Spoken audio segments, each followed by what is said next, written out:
이 빌라도의 재판을 잘못했다라고 보면 본문을 바로 볼 수가 없을 것입니다. 빌라도의 재판은 완전한 재판입니다. 빌라도의 재판은 하나님이 재판하신 것이기 때문에 지금 재판을 받으시는 건데 지금부터 2000년 전이죠. 그러면 우리나라로 치면은 삼국시대 초기예요. 그런데 현대 민주주의 국가에서 하는 재판을 받고 있는 겁니다. 지금도 많은 나라에서는 거의 인민재판식으로 그렇게 하는 경우도 많이 있죠. 그런데 2000년 전에 예수님께서 받으신 재판은 거의 완전한 그런 재판을 받고 있는 겁니다. 이원제 재판이라고 하죠, 이걸. 재판을 올바르게 하려는 취지에서 발달시킨 그런 재판 제도입니다. 가장 공의롭고 또 정당한 절차를 거쳐서 재판을 하려는 것이 목적입니다. 여기에는 검사와 판사가 꼭 있는 거예요. 검사는 수사를 해가지고 이 사람이 이러이러한 죄를 졌으니까 이러한 형벌을 달라 이렇게 기소를 하는 거고, 판사는 그것을 듣고 판결을 하게 됩니다. 그러니까 기소권과 판결권이 전혀 나뉘어져 있는 거예요.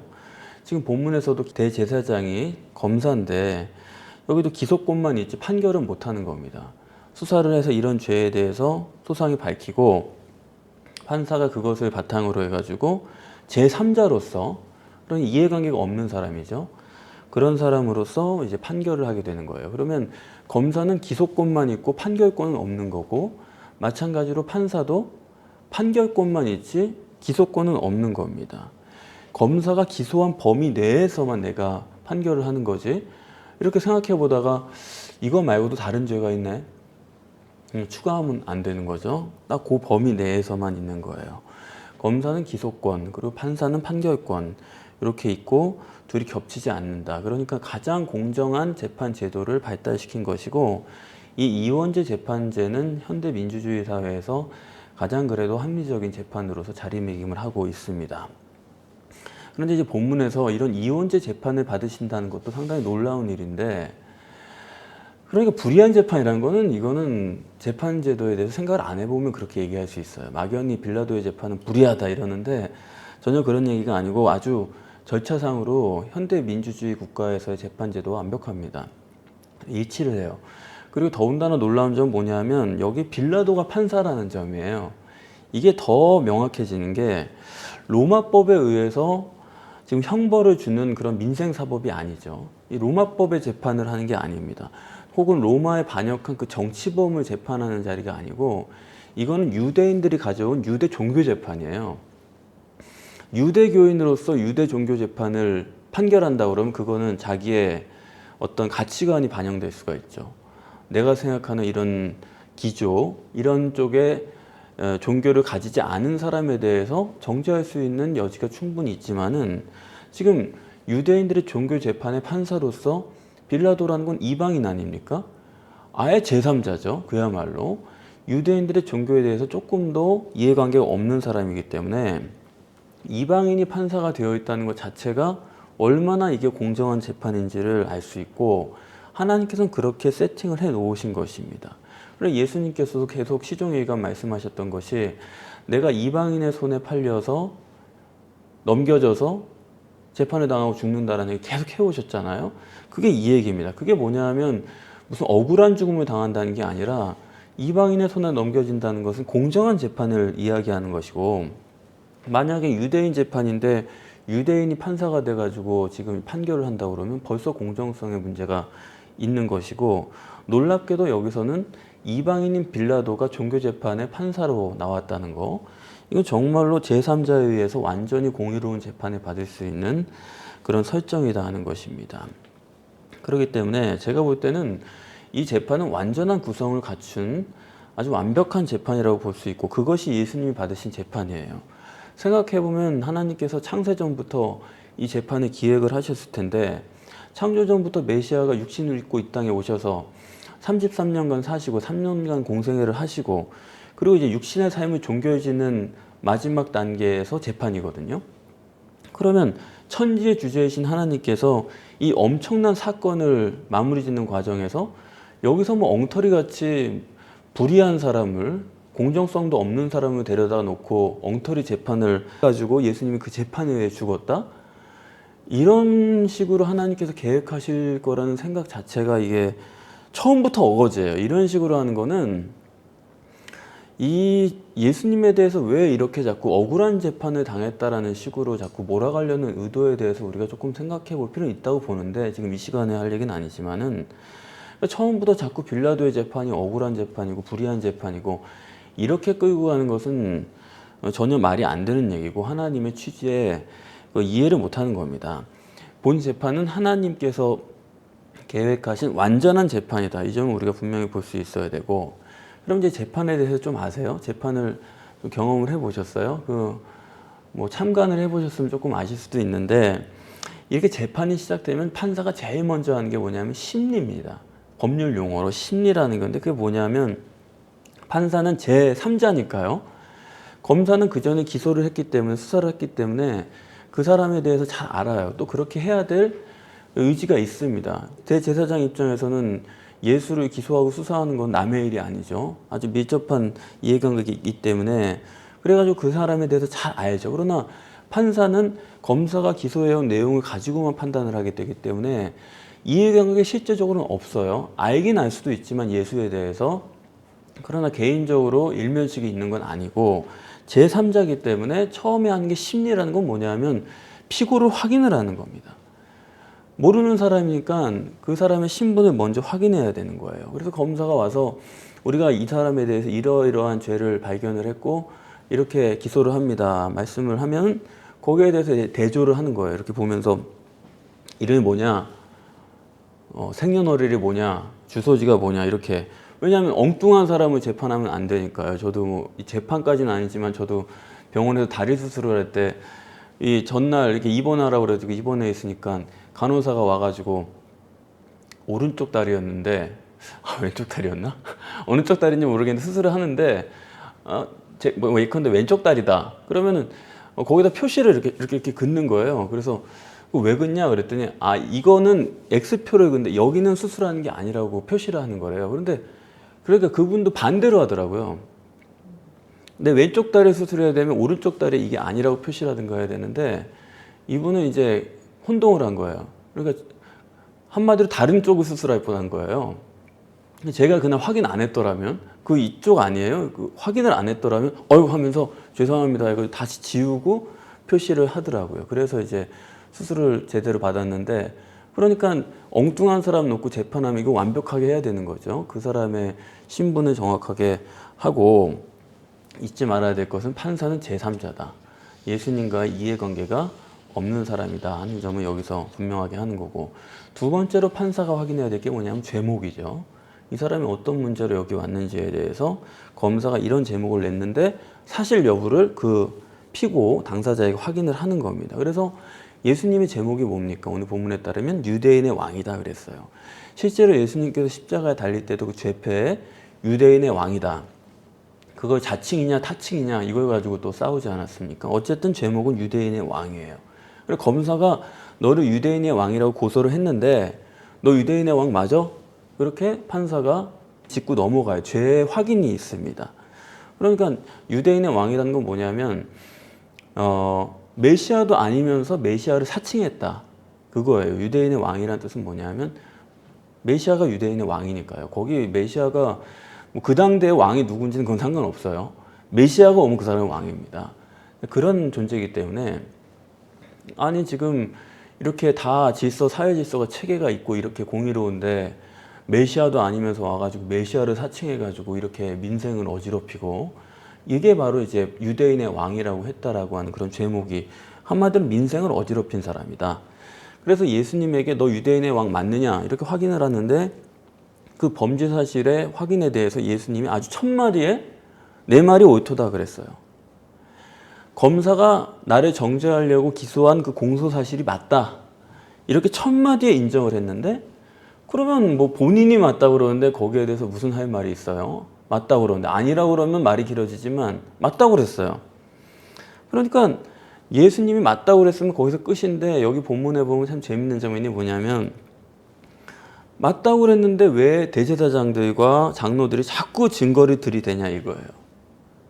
그쵸? 아, 맞다고 그랬는데, 죄인 맞다고 그랬는데, 그 죄 인정을 하겠다는데, 왜 자꾸 증거를 대요? 왜 그러냐면, 대제사장들이나 지금 장로들이 다른 사람들 무슨 생각을 하고 있냐면, 저거 지금 여기서 심리 과정에서는 맞다고 그걸 인정을 한 거지만, 그 사람이 그렇게 했다면 맞아요. 그런 식으로 인정을 한 거지. 저거 틀림없이 실제 재판 과정에 가면은 무죄를 주장할 거라 이거예요. 그런 생각을 하기 때문에 무죄 주장을 하지 못하도록 아주 애초에 판사 앞에서 조금이라도 더 어필할 기회를 갖는 겁니다. 네가 이런 식으로 유대인의 왕이라고 그러지 않았냐? 이 증거를 자꾸 들이대는 거예요. 그런데 거기에 대해서 오늘 본문에 예수님이 어떻게 하셨다요? 침묵을 하셨다. 여러분 같으시면 어떻게 하시겠어요? 침묵을 하시겠어요? 변명을 하시겠어요? 예수님께서 네가 유대인의 왕이냐? 거기에 대해서 아니? 그랬으면은 당연히 변명을 해야죠. 그 다음부터는 자꾸 변명이죠. 근데 네 죄가 유대인의 왕이라고 그랬는데 그거 맞아? 판사가 말했는데 맞아. 그런데 그 다음부터는 침묵을 하는 거지. 그럼 무슨 할 말이 있어요? 그렇잖아요? 그런데 다른 사람들의 생각은 저거 자꾸 빠져나오려고 저거 할 거다. 그걸 예상해가지고 지금 거의 광분해가지고 증거를 막 하는 겁니다. 그런데 예수님은 그게 아니에요. 그러니까 예수님이 지금 침묵했는데 침묵하는 게 당연해요? 안 당연해요? 당연한 거예요.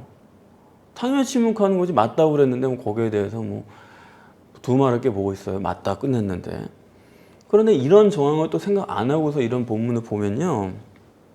또 그래요. 또 자꾸 예수님이 침묵하신 이유가 이해가 안 된대요. 왜 예수님이 침묵하실까? 참 신비다. 이해가 안 될 게 뭐 있어요? 명확한데. 뭐 신비가 뭐 어디 있어요 여기에. 그냥 아니라고 그랬으면 변명이 많지만은 맞다고 그랬는데 거기서 증거를 대고 맞다고 그런 거 계속 증거되는데 뭐라고 말해요? 아무 말도 안 하는 거지. 명확한 거예요 이거는. 여기까지가 뭐냐면 이제 검사가 기소한 내용에 대해서 예수님께서 뭐 알겠습니다. 나는 그런 죄인이라고 인정을 합니다. 유대인의 왕이라고 나는 하는 사람이요. 이렇게 인정을 한 겁니다.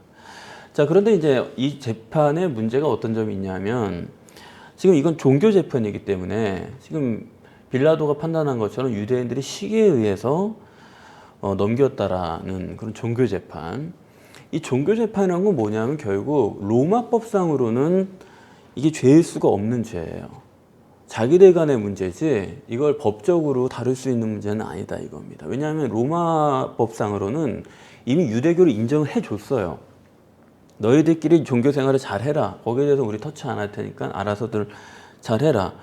인정을 안 했다 그러면 그거는 문제가 될 수 있어요. 그러나 인정을 했기 때문에 로마 입장에서는 거기에서 관련된 뭐 종교 내부에서의 죄에 대해서는 물을 필요가 없어요. 자기네들끼리 내규로 해결할 문제지. 따라서 로마법의 입장에서는 예수님을 죄인으로서 규정할 이유가 없습니다. 유대교에서 자기들이 뭐라고 그랬든지 그걸 가지고 얘기할 필요가 없어요. 이런 점에서 이제 마태복음이랑 누가복음 조금 다른데 누가복음에서는 로마에 대한 반역자로서의 그런 예수님의 모습도 좀 부각을 하고 있어요. 그럼 마치 이제 빌라도에게 위협을 가하기 위해서 이 사람이 로마에 대해서도 문제가 될 수 있는 사람이다라는 그런 내용의 기소를 합니다만은 마태복음의 취지는 그것과는 전혀 다릅니다. 마태복음은 그렇게 얘기를 안 하고 이건 어디까지나 종교 내부의 문제고 유대교인들의 문제고 시기로 넘겼다. 누가복음과는 다른 거예요. 누가복음엔 로마법에서의 저촉될 만한 그런 부분이 있다. 이게 좀 로마의 지도자로서 이거 내버려두면 안 된다. 그런 쪽으로 좀 측면을 부각한 거고 본문은 전혀 그렇지 않고 로마법상으로 보면은 유대교 종교 내에서 그들이 뭐를 주장하든지 간에 그건 종교 내부의 문제이기 때문에 일단은 그건 로마법상으로는 다른 문제가 아니다. 자기 자치의 문제라는 것이죠. 따라서 그런 로마법상으로 보면은 예수님은 유대인의 왕이라고 한다 하더라도 그거는 로마법상으로는 의인이다. 그게 이제 첫 번째 본문이 말하는 재판의 증거입니다. 그리고 두 번째는 빌라도의 아내가 증거한 거예요. 빌라도의 아내가 사람을 보내가지고 내가 꿈에 이런 일을 겪었으니까 그 사람 의인이니까 괜히 건드리지 말고 일을 복잡하게 안 하는 게 좋겠다. 현명한 여자의 조언이죠. 그러니까 이 빌라도의 아내가 이런 말을 하는 것도 마태복음에서만 있는 얘기입니다. 다른 복음서에서는 이게 없어요. 다시 말하면 마태가 이야기하려고 하는 그 핵심은 우리가 분명하게 알아야 되는데 이걸 계속 말하는 거예요. 정죄할 수 없는 의인이다. 예수님은 재판 절차는 완벽하고 재판 절차상으로 볼 때 완벽한 재판 절차상으로 볼 때도 예수님 정죄할 수 없는 의인이다. 이거를 빌라도의 아내를 들어서도 다시 말하면 그게 빌라도의 입장이에요. 빌라도와 로마법의 입장에서는 예수님은 이거는 위법한 사람이 아니다. 그래서 빌라도가 하는 말이 무슨 악한 일을 했느냐. 아무리 봐도 내가 볼 때는 악한 게 없는데 로마법상으로는 유대인의 왕이라고 그래도 그거는 문제될 것이 없다. 그게 이제 본문에서의 증거죠. 그리고 이제 세 번째로는 이제 가장 중요한 증거는 뭐냐면 이 빌라도가 지금 바라바와 예수님을 놓고서 둘 중 하나를 택하는 그런 구도로 지금 끌고 가고 있는 거예요. 이 구도 자체가 예수님이 의인이다라는 것을 보여주는 증거다 이겁니다. 왜냐하면 이 로마의 통치를 조금 이해하실 필요가 있는데 로마가 그 유대 식민지를 통치를 하면서 어느 곳이나 마찬가지였죠. 그 식민지를 통치할 때는 그 국민들로부터 환심을 사기 위해서 명절이 되면은 그 사람들 중요한 날에 오늘 우리 똑같아요. 광복절 특사가 있듯이 그런 중요한 날에 그 국민들이 의인으로 간주하는 한 사람을 이렇게 사면해주는 그런 제도를 가지고 있었습니다. 그건 왜냐하면 분명히 의인은 의인이에요. 그 사람이 국민들이 볼 때는. 그러나 로마법상으로는 죄인이에요. 무슨 말씀인지 아시겠어요? 그러니까 로마에 대해서는 분명히 잘못한 사람입니다. 그런데 국민들의 그런 정서가 그래도 저분은 참 훌륭한 분이다 라는 생각을 가진 사람이 있어요. 국민들로 볼 때는 그 사람이 우리 편이다 라는 생각을 가지고 있어요. 그런데 로마 정부에서 볼 때는 그 사람은 나쁜 놈이에요. 엄연히 법적으로 죄를 지은 사람입니다. 그런데 이런 사람을 일부러 사면해 주는 거예요. 그런 행사를 하는 겁니다. 주로 이제 거기에 해당되는 사람은 주로 반정부 인사죠. 유대인들이 볼 때는 훌륭한 분인데 로마에 대해서는 좀 삐딱하게 뭔가 자꾸 클레임을 거는 그런 사람. 그런 반정부 인사를 풀어주면서 봐라, 우리가 너희를 압박하려는 게 아니고 우린 다 너희들에게 선정을 베풀려고 그러는 거지 우리가 그렇게 속 좁게 그렇게 너희들을 괴롭히지 않아. 그런 어떤 이벤트를 하는 거예요. 그리고 또 하나는 뭐냐면 누구나 다 나쁜 놈이라고 하는 사람. 저거는 정말 때려 죽여야 될 놈이다. 아주 악인이다라고 하는 그게 아직도 처벌이 약하다. 요즘에도 그런 사람이 뭐 풀려나기도 했잖아요. 그러면 뭐 사람들이 직접 가서 막 죽이겠다 그러고 막 법이 너무 약하다고 난리가 났는데 아주 누구나 못된 인간이다라고 생각하는 저 사람에게 공개 처형을 해버리는 겁니다. 그게 이제 국민들의 환심을 사는 방법이죠. 그래서 로마 법상으로는 그렇게 할 건 아닌데 그러나 통치를 원활하게 하기 위해서 이런 이벤트를 하고 여기서 죽이는 사람은 당연히 반정부 인사는 아니에요. 반정부 인사라고 하면 국민들이 어느 정도 뭐 몇 사람이라도 거기에 대해서 정치적인 문제니까요. 호감을 가진 사람이 있을 수 있기 때문에 그건 좋은 행사가 되지 못하고 이럴 때 하는 거는 누가 봐도 악인이죠. 주로 민생에 관련된 사람이겠죠. 아주 잔혹무도하거나 뭐 그야말로 사람을 많이 해친 강도라거나 로마랑 상관없이 유대인들이 보기에도 정말 저건 죄가 나쁜 사람이다. 그런 사람을 공개 처형해버리면서 로마가 잘한다. 우리가 못하는 거를 저들이 해줬다. 이렇게 해가지고 로마의 공의를 세우게 되는. 자, 그러면 여기서 지금 바라반 누구냐? 당연히 공개 처형해야 될 이 사람이 죽는다 그러면 누구나 두 손 들고 아주 환영을 할 수 있는 그런 사람과 예수님, 그 두 사람을 빌라도가 세웠다라는 거예요. 그리고 그 둘 중에 하나를 선택해라.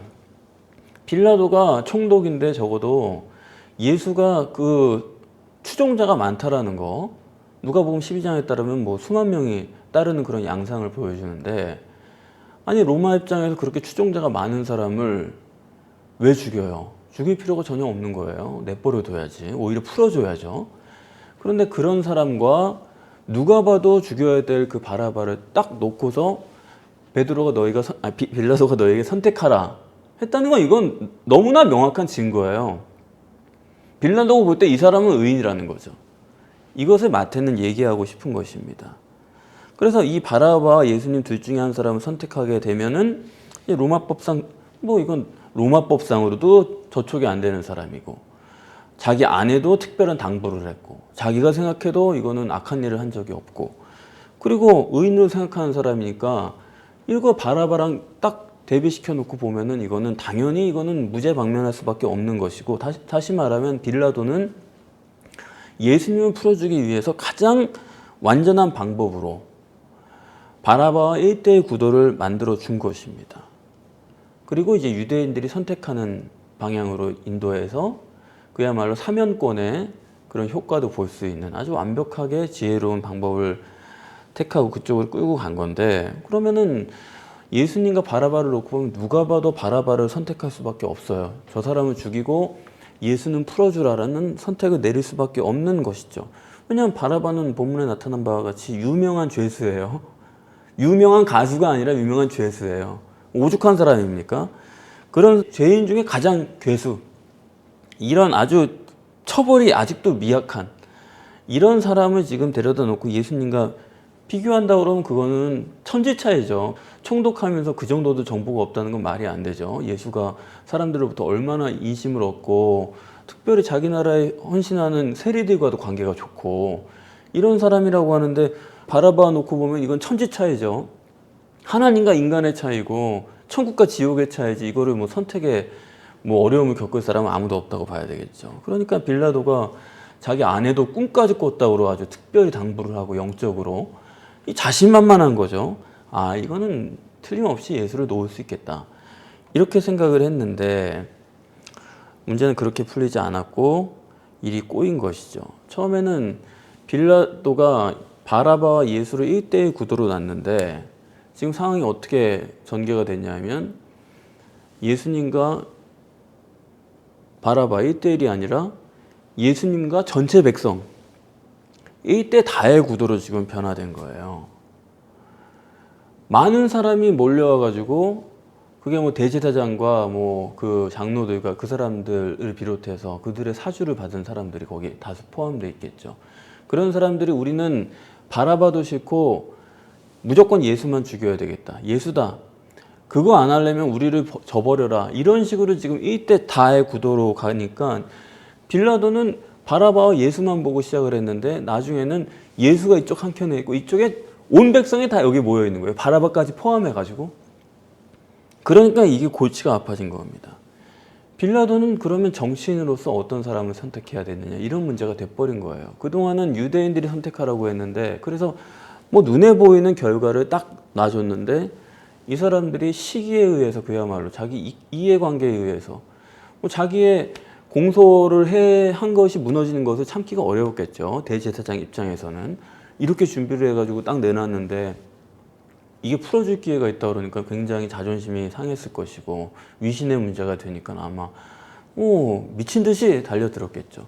그래서 아니 우리 말을 안 듣는 거냐, 백성들을 무시하는 거냐, 밀란이 날까 두려울 정도로 이렇게 난리를 치니까 빌라도가 뭐 당황한 게 역력한 거죠. 그래서 빌라도는 결국 자기가 선택을 하게 된 상황이 된 거예요.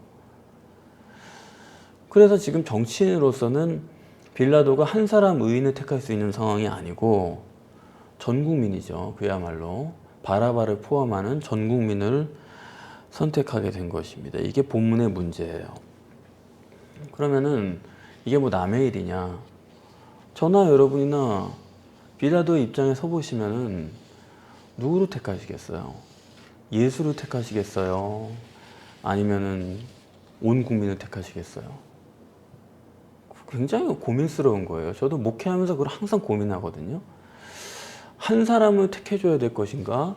모든 사람을 다 고려를 하는 게 좋은가? 이게 참 어려운 거예요. 이거를 뭐 그동안 저는 이제 뭐 혼자 자부를 해봐요. 그냥 그래도 내가 한 사람을 택하는 쪽을 해왔다라는 생각을 좀 가지고 있습니다. 뭐 착각일 수도 있겠지만, 그런데 이 문제는 항상 괴로운 문제예요. 이 세상의 문제라는 게 우리는 생각할 때 선과 악이고 죄와 의고 이런 식으로 생각하기가 쉬운데, 세상의 문제는 그런 양자구도의 문제가 아니고 세상의 본질적인 문제는 선택의 문제예요. 선과 악이면 쉽죠. 선을 택하면 그만이죠. 그게 아니라 선택을 해야 한다는 게 문제가 있는 거예요. 선택의 필연성, 누군가를 택해야 되는데 그렇기 때문에 거기에는 오늘 본문에도 시기라고 그랬잖아요. 시기와 질투의 문제가 같이 있는 거예요. 신도시를 택한다고 그럴 때 거기 해주는 게 뭐가 문제가 돼요? 그런데 남들은 가만 안 있는 거예요. 왜 거기다 신도시 하냐? 우리도 신도시 하지. 공항한다. 거기 공항 해주는 거 자체는 문제가 없죠. 그런데 왜 거기다 공항하냐? 우리는 왜 공항 안 해주냐? 뭐 신사업직으로 해준다. 뭐 무슨 과학벨트다. 무슨 벤처벨트다 해준다. 그러면 거기 해주는 게 뭐 문제가 돼요? 그 산업 발전시키면 되는 거죠. 그런데 왜 거기만 해주냐? 우리는 안 해주냐? 이러는 거거든요. 그러니까 이게 문제가 옳고 그러냐의 문제가 아니라 이건 관계성의 문제가 되는 것입니다. 어딘가를 선택하면 어딘가는 손해를 보게 되는 것이고 이것을 본문에서는 시기라고 표현을 하는 것인데 다시 말하면 이 세상의 문제라는 것은 시기라는 말로 표현되어 있는 관계성의 문제지 절대로 선악의 문제는 아니다. 이걸 배제하고 만약 세상을 선과 악으로 보고 의와 죄로 본다고 그러면 그거는 세상을 너무 좁게 보는 거고 이런 식으로 세상을 보는 건 정말 그런 사람이랑은 좀 얘기하기 힘들어요. 지금 우리나라의 문제가 뭐냐면 모든 걸 그런 식으로 간다는 겁니다. 선과 악으로 봐요. 자꾸 모든 걸. 의와 죄의 문제로 봐요. 그런 문제가 아니거든요. 선택의 문제인데 그런 게 없이 그냥 선과 악이라고 그러니까 어떤 사람은 마음대로 그냥 자기들 생각에는 악이라고 그러고 우리는 선이라고 그러고 도대체 정의라는 게 뭡니까? 여기 본문에서도 정의가 뭐예요? 예수를 구원하는 게 정의예요. 아니면 이 사람이 죽고 나머지 백성의 마음이 편안한 게 정의예요. 이 사람 하나 죽는 게 정의예요. 모든 사람을 죽이는 게 정의예요. 그러니까 옳은 사람을 위해서 선택을 할 거냐, 모든 사람이 사는 방향으로 선택을 할 거냐. 여기서 중요한 게 바로 분별과 선택의 문제가 되는 것이고 이것이 1대1의 구도가 문제가 아니고 1대 다의 문제이기 때문에 본질적으로 이런 문제가 생길 수밖에 없습니다. 결국 세상이란 게 뭐냐? 의가 그렇게 중요하다고 하지만 의가 중요한 게 아니에요. 세상은. 진리가 중요하다고 말하지만 진리가 어디에 있습니까? 가야바도 그랬잖아요. 요한복음에서. 한 사람이 모든 백성을 위해 죽는 게 좋지. 그러면 저 한 사람 때문에 우리가 로마로부터 공격을 당해가지고 멸망을 받고 그렇게 많은 사람들이 고생을 하는 게 그게 옳냐? 그렇게 말하잖아요. 그게 틀린 얘기가 또 아니에요. 그게 공리주의라는 건데 결국에는 그게 또 민주주의예요. 민주주의라는 게 뭡니까? 많은 사람들을 위해서 가는 거예요. 옳고 그른 건 두 번째. 본질적으로 민주주의는 절대로 의가 아닙니다. 본질적으로 많은 사람이 원하는 걸 하면 되는 거지. 그러니까 인간 세상에 무슨 진리가 있고 의가 있고 이렇게 생각하고 그 뭐 선과 의를 추구하고 이렇게 생각하고 사는 것 자체가 인간에 대해서 세상에 대해서 이게 이해가 없는 거예요. 그건 전혀 착각이고 그건 망상이라는 얘기죠. 다시 말해서 오늘 본문에 이 빌라도 솔직히 누가 빌라도에게 돌을 던집니까? 좀 던질 수 없다고 생각해요. 그러면 이 사람이 뭐 예수 한 사람 살리자고 대제사장, 바리새인, 장로들, 백성의 대표인데 그런 사람들 다 죽이고 너희들 말 안 들으면 감옥에 가둬버리고 그렇게 할 사람이 누가 있어요? 가룟 유다도 그렇죠. 아니 그걸로 많은 사람을 구제하자 이렇게 얘기하는 게 그 사람한테 누가 그렇게 돌을 던질 수 있어요? 다 그런 생각 가지고 있죠. 되도록이면 많은 사람에게 하자 이런 생각을 하지 될성 부른 나무에게 밀어주자 이런 생각하는 사람 세상에 몇이나 돼요? 되도록 그냥 쪼개더라도 그냥 뭐 많은 사람에게 한번 그거야말로 사실 막연한 거죠. 많은 사람에게 나눠주자라는 얘기가 그게 생각이 굉장히 짧은 생각이죠. 그러니까 가룟 유다가 뭐 구제합시다 이거 누가 뭐라고 그래요? 가야바가 한 사람 죽는 게 낫지 모든 백성이 로마로부터 멸망을 당해야겠냐? 그 누가 가야바에게 돌을 던져요 감히. 그러니까 우리가 이런 점에 대해서 신중히 고민을 안 해보고 항상 누가 누구를 욕하고 그런 참 이게 안 되는 거예요. 이걸 보건대 오늘 본문을 보면 세상에 유토피아가 가능하냐? 불가능하다라고 보는 거예요. 유토피아가 결국 뭐 메시아 대망 세상 아닙니까? 세상에 누가 악과 죄가 만연한 걸 원하는 사람이 누가 있어요? 아무도 없죠. 다 의롭고 선하고 모두가 잘 살기를 바라지만은 유토피아는 인간의 본질상 이건 전혀 불가능한 거예요. 오늘 본문 이 장면만 딱 클로즈업 해놓고 봐도 아 역시 아니 예수님이 어떤 분인지 모르는 사람들은 아닐 텐데 그런데도 불구하고 바라바라고 하는 딱 그 사람을 놓고 얘기하는데도 아니다 이거예요. 그러니까 유토피아가 어디 있어요? 인간은 결국에는 가시적인 결과가 가장 중요한 존재이기 때문에 하여튼 자기 눈에 만족한 결과가 와야지만 마음이 편한 거고 그걸 위해 뛰는 거거든요. 아니 그 사람 타고나면서 얼굴 예쁜 게 죄예요? 그 사람 타고나면서 부자인 게 죄예요? 근데 그게 싫다는 거예요, 사람들은. 그게 인간의 심리입니다. 그러니까 그렇게 아니 이미 이쁘고 이미 뭐 돈이 있고 이런 사람들 못마땅한데 어떻게 유토피아가 올 수 있고 그렇지 않습니까? 결국 인간은 자기중심적이고 이기주의적인 게 인간이고 그게 성경에도 항상 아니 아담부터 그랬어요. 하나님이 하와를 주니까 와, 내 살 중에 살이고 뼈 중에 뼈다 뭐 이러던 사람이 죄 짓고 나가지고 하나님이 야 어떻게 된 거야 하니까 아 하나님이 줘가지고 내가 뭐 많이 들은 것이 뭐 이러잖아요. 아주 그냥 하와를 그냥 내동댕이 쳐버린 거 아닙니까? 그러니까 인간이라는 게 이렇게 자기중심적이고 이기주의적이기 때문에 이 유토피아라는 게 그건 본질적으로 불가능한 거예요. 그런 걸 상상한다는 것 자체가 망상이고 뭐 세계의 독재자들이 얼마나 많아요. 뭐 무바라크, 뭐 카다피, 뭐 죽긴 죽었지만 그거 서방에서 죽인 건가요? 자기들 국민들이 밀어낸 거지. 그 독재자인 거 뻔히 알지만 왜 그대로 놔뒀어요? 지금까지 서방에서 이득이 되거든요. 그 독재자랑 딱 계약 맺어가지고 하면은 우리 세계에 이득이 될 만한 자원들을 다 끌어올 수 있기 때문에 그 사람이 악인이든 뭐 국민들 피를 빨아먹는 사람이든 뭐 몇천만 명을 죽이든 상관없는 거예요. 내버려 두고 우리랑만 이득이 되면 그러니까 야, 저 중국은 왜 북한 편을 드냐 저런 악의 축을 왜 같이 아니 그것도 엉터리 같은 소리인 게 중국은 당연히 자기한테 이득이 되는 사람 편을 드는 거고 우리도 마찬가지로 우리는 안 그렇습니까? 다 그런 거죠. 선과 의가 어디 있어요? 인간 세상에 있을 거라고 우리가 짐작을 하고 있는 것처럼 뭐 하고 하는 거지 실제로 어디 있냐고요. 다 이득에 의해서 자기 이기주의적이고 자기 중심적이고 결과론적인 그런 걸 얻기 위해서 다 뛰는 거죠. 그렇기 때문에 유토피아란 세상에 없는 거고 그것을 오늘 본문에 명확히 보여줍니다. 누구나 봐도 죽여야 될 사람을 놓고도 우리랑 이해관계가 안 맞기 때문에 예수를 죽이겠다고 소리를 지르는 게 인간이고 지금 오늘 본문의 이 빌라도의 재판은 엄연히 재판상으로 공정합니다. 또 예수에게 유리한 방향으로 짜여져 있었어요. 그러나 인간의 본질상 예수는 죽을 수밖에 없다.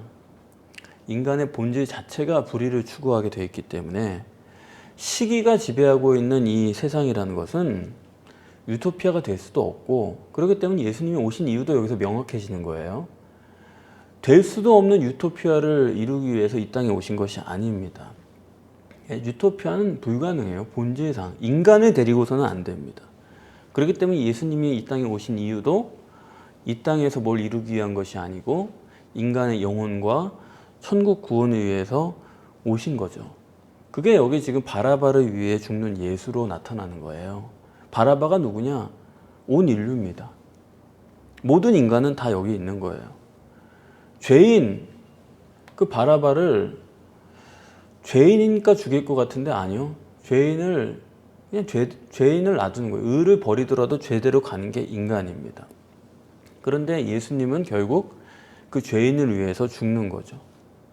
죄인은 절대로 바라바를 위해서 죽지 못합니다. 왜냐하면 죄인이기 때문에.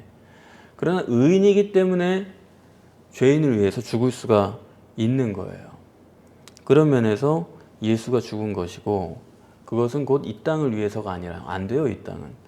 저 천국을 위해서 영생을 위해서 주신 것이다. 성경은 여기서 바라바라고 하는 사람을 통해서 이 땅을 전부 다 바라바로 해놓은 겁니다.